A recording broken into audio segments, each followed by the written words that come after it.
oceans are our hope. All life on Earth is dependent upon our oceans.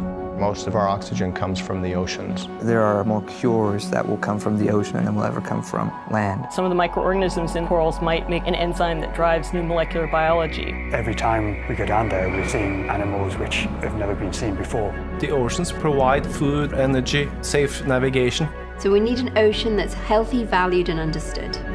But we probably only know 5 to 10% of what the deep ocean is like. It needs to be mapped much more accurately. More accurate maps will help humankind. The challenge of working in the deep ocean is extraordinary. The pressure requires all kinds of special housings. You have salt water, which is very corrosive. You have intense temperatures, and it's incredibly dark. You can't communicate with it. It relies on big ships, and it costs a lot of money per day doing it. But if we can remove those expenses from the equation, that will make this step change in terms of our ability to map the oceans and do some useful work on the seabed as well.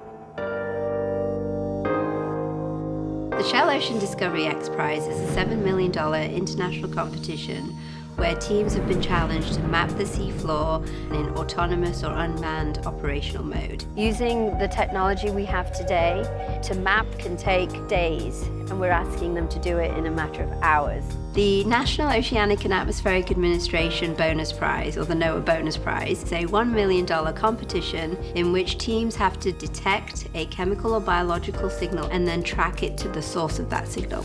We had 32 teams with members from well over 25 countries. Japan, Norway, Germany, Ghana, from junior high school students up to people that had been in the industry for 30 plus years. Closed my finance firm and went into engineering. It's not just for the experts, it's for everyone and anyone to take part. Originally, our round one testing was going to be in one location. We had secured Puerto Rico, but then Hurricane Irma hit. This thing continues to break records right now, 55 miles east-northeast of San Juan. It didn't seem like it was total disaster, and then to get hit by a second one. Hurricane Maria slamming into the island, and one official saying the island is destroyed. I think we all knew at that point things were going to have to change.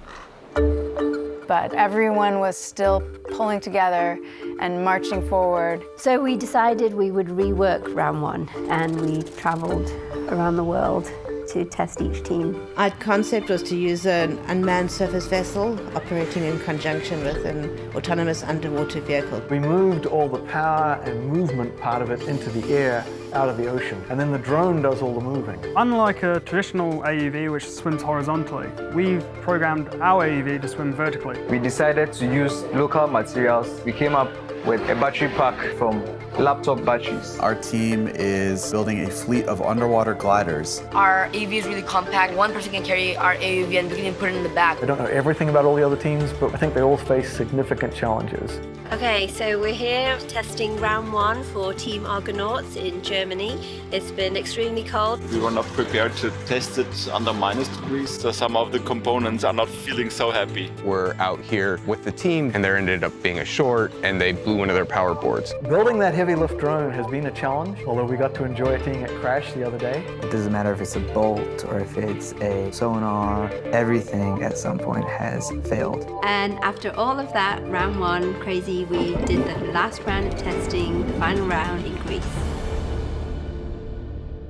Our goal was to win in the semifinals, but once you're in the stadium, you of course want to win.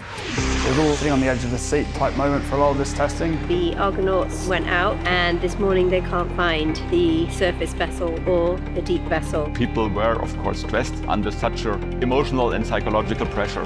I feel exhausted and excited. Adrenaline is pumping, so I can't really sleep. Each day seems like 20 days.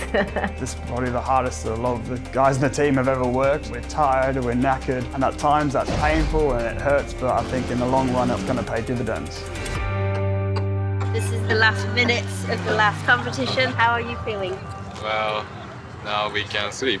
Now we can sleep.